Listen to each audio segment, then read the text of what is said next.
Hello दोस्तों, नमस्कार। स्वागत है आप सभी का। मैं हूं सुशील कुमार गुप्ता और आप देख रहे हैं हमारा यूट्यूब चैनल नॉलेज बूस्टिंग। दोस्तों, आज के इस वीडियो में हम बात करेंगे कि मेंटेनेंस इंजीनियरिंग में एक मेंटेनेंस इंजीनियर का क्या करियर ग्रोथ है और उसकी क्या रोल्स और क्या रिस्पॉन्सिबिलिटीज होती हैं एज ए मेंटेनेंस इंजीनियर। ठीक है, तो इस पूरे वीडियो में हम इसी के बारे में डिस्कस करेंगे और अपने एक्सपीरियंस आपके साथ शेयर करेंगे, बताएंगे आपको कि आपको एक मेंटेनेंस इंजीनियर के तौर पे क्या क्या करना होता है। तो आइए फिर हम वीडियो को शुरू करते हैं। हाँ, तो दोस्तों हम बात कर रहे हैं कि जब आप किसी इंडस्ट्री में जाते हैं, चाहे आप फ्रेशर्स हों और या फिर चाहे आप एक्सपीरियंस्ड हों। अगर आप एक्सपीरियंस्ड हैं तो आपको बेहतर पता होता है और आप अपने रोल्स एंड रिस्पॉन्सिबिलिटीज को भी समझ रहे होते हैं कि एज ए मेंटेनेंस इंजीनियर हमको यहाँ पे क्या क्या काम करना होता है। लेकिन अगर आप फ्रेशर्स हैं तब ऐसी कंडीशन में कभी भी आपको ऐसे तौर पे डायरेक्ट एंट्री नहीं मिलती है। जब भी आपको एंट्री मिलेगी तो आपको एक ट्रेनी के तौर पे ही एंट्री मिलेगी और वहां पे आपको बताया जाएगा कि आपको क्या क्या यहाँ पे करना है, आपकी रोल्स एंड रिस्पॉन्सिबिलिटीज क्या होती हैं।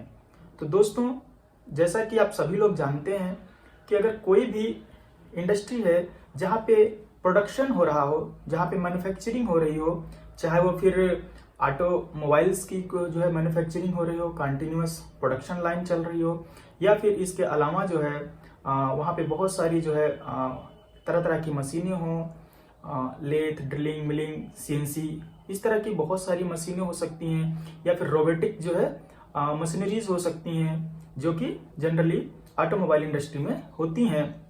तो ये जो भी मशीनरीज होती हैं ये कंटिन्यूअस प्रोडक्शन करती रहें, ये बिना प्रोडक्शन लॉस के कंटिन्यूअस प्रोडक्शन करती रहें। इस बात की जो है सुनिश्चितता बनाए रखने के लिए बीच बीच में उसमें मरम्मत की, मेंटेनेंस की जरूरत पड़ती है और इसीलिए जो है वहां पे एक मेंटेनेंस डिपार्टमेंट होता है जिसका मेन रोल यही होता है कि वो टाइम टू टाइम मशीनों की मेंटेनेंस करते रहें और उनमें जो है जो भी प्रॉब्लम्स आए उनको वो सॉर्ट आउट करते रहें। ठीक है, अब यहाँ पे देखिए दो चीजें होती हैं। एक तो होता है कि हमारी जो मशीनें हैं वो चल रही हैं, उनमें कोई फॉल्ट आया, वो टोटली बंद हो गई, यानी कि उसमें ब्रेकडाउन आ गया और उसके बाद में हम उन मशीनों पे मेंटेनेंस का काम करते हैं। तो इस तरह का जो मेंटेनेंस है उसको बोलेंगे ब्रेकडाउन मेंटेनेंस है। और जनरली जो है ये ब्रेकडाउन मेंटेनेंस बहुत अच्छा नहीं माना जाता है। ठीक है, ये बहुत ही ज्यादा कई बार खर्चीला भी हो सकता है। इसीलिए ब्रेकडाउन मेंटेनेंस को अवॉइड करने के लिए मेंटेनेंस डिपार्टमेंट जो होता है, वहां पे जो इंजीनियर्स होते हैं काम करने वाले, वो पहले जो है शेड्यूल मेंटेनेंस करते हैं, यानी पहले से उसकी प्लानिंग करते हैं कि जो है मशीन चलते हुए बंद ना हो और उससे पहले ही वो एक प्लान करके उसमें जो कंज्यूमेबल पार्ट्स होते हैं, जो बार बार जो है खराब होने वाले पार्ट्स होते हैं, उनके बियर टेयर को चेक करते हैं, उनकी प्रॉपर लुब्रिकेशन हो गया, उनमें जो भी चीजें हैं उसको सर्विस करते हैं वो, ताकि ये जब मशीन प्रोडक्शन कर रही हो तो उस समय इसमें फॉल्ट ना आवे।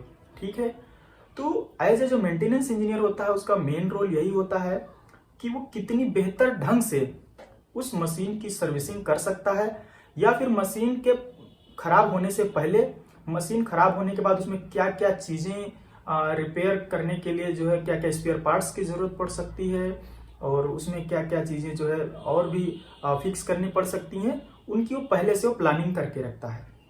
ठीक है, तो एक जो है बेस्ट वो जो है जो मेंटेनेंस इंजीनियर होता है उसको पर्टिकुलर जितनी भी वहाँ पे उस ऑर्गेनाइजेशन में मशीनें लगी हुई हैं उनका कॉन्सेप्ट क्या है, वो कैसे काम करती हैं बेहतर, ठीक है, उनके मतलब वर्किंग प्रोसेस को समझना, उनके इक्विपमेंट को समझना और उसमें कौन से इससे जो है ऐसे पार्ट्स लगे हुए हैं जो सेल्फ लाइफ आइटम वाले हैं, जैसे कि उसमें जो है ओरिंग, ऑयल सील, ठीक है, या इससे जो है टर्काइट, टेफ्लॉन टाइप, मतलब ऐसे कंज्यूमेबल पार्ट्स जो हैं, बेल्ट्स वगैरह, जो टाइम टू टाइम जो है सर्टेन पीरियड के बाद में खराब होते रहते हैं, तो उनकी अवेलेबिलिटी को मेंटेन रखना, उसमें जो अगर लुब्रिकेशन यूज किया जा रहा है, जो उसमें ऑयल्स यूज हो रहे हैं, हाइड्रोलिक ऑयल्स यूज हो रहे हैं, उसमें जो मेंटेनेंस के दौरान यूज होने वाले जो उसमें तरह तरह के जो है स्पेयर पार्ट हो सकते हैं, फिल्टर्स हो सकते हैं, ये मतलब, और या फिर वैसे भी कोई जो उनके कंज्यूमेबल पार्ट्स हैं बार बार खराब होते हैं, उनको भी जो है प्रोक्योर करके ब्रेकडाउन के पहले अपने पास में उसको इन्वेंट्री मेंटेन रखना। ये बहुत सारे काम होते हैं।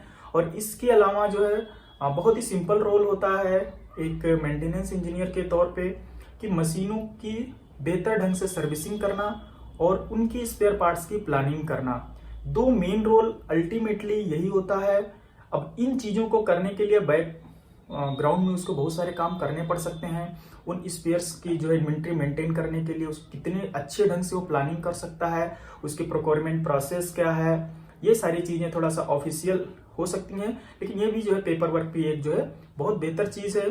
ठीक है। और उसके बाद में एक मेंटेनेंस इंजीनियर का मेन रोल होता है कि अगर कोई मशीन में बार बार कोई रिपीटेटिव ब्रेकडाउन आ रहा है तो उसका रूट कॉज एनालिसिस करना, भाई ये प्रॉब्लम क्यों आ रही है उसको समझना, ठीक है, और उसको जो है परमानेंटली उस प्रॉब्लम को फिक्स करना। तो ये सारे काम होते हैं। अगर आप अपने काम को अच्छे से समझ जाते हैं तो आपके लिए बहुत बड़ा स्कोप होता है। फिर कोई ये जरूरी नहीं रहता है कि आपको गवर्नमेंट सेक्टर में ही जो है आपको जाने का मौका मिलेगा। इवन जो है प्राइवेट सेक्टर में आपको एक्सपीरियंस बेस पे बहुत सारी वैकेंसियां आती रहती हैं और आपकी वैल्यू बढ़ती जाती है जैसे जैसे मेंटेनेंस में जो है आपका एक्सपीरियंस बढ़ता जाता है।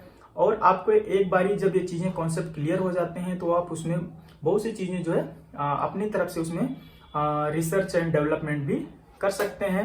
जनरली जो है बहुत ज्यादा इसमें जो है स्कोप नहीं होता है रिसर्च एंड डेवलपमेंट का एज ए मेंटेनेंस इंजीनियरिंग के तौर पे, क्योंकि आप जिस भी इंडस्ट्री में जाते हैं तो उसका एक बेसिक कॉन्सेप्ट होता है कि वहाँ पे इस टाइप की ही मशीनरीज लगी हैं और इनसे ही प्रोडक्शन होना है। तो ले दे के आपको जो है उनके ओवरऑल जो है मेंटेनेंस पे ही ध्यान देना होता है। ठीक है। तो बहुत बड़ा रोल होता है और कई बार तो बहुत ही ज्यादा ये मतलब प्रेशराइज काम हो जाता है, क्योंकि जब प्रोडक्शन जहाँ पे कंटिन्यूअस जो है प्रोडक्शन लाइनें चल रही हैं वहाँ पे अगर मशीन ब्रेकडाउन में आ जाती है तो बहुत ही ज़्यादा प्रेशर होता है, क्योंकि वहाँ पे कुछ मिनटों कुछ घंटों में ही बहुत ज़्यादा लॉसेस हो सकते हैं कंपनी को। तो बहुत ही जल्दी उसको सॉर्ट आउट करना होता है। और कोई ज़रूरी नहीं है कि ये जो है मैं जैसे एक मैकेनिकल इंजीनियरिंग के तौर पे कार्य कर रहा हूँ तो मैं जो है इसकी बात कर रहा हूँ।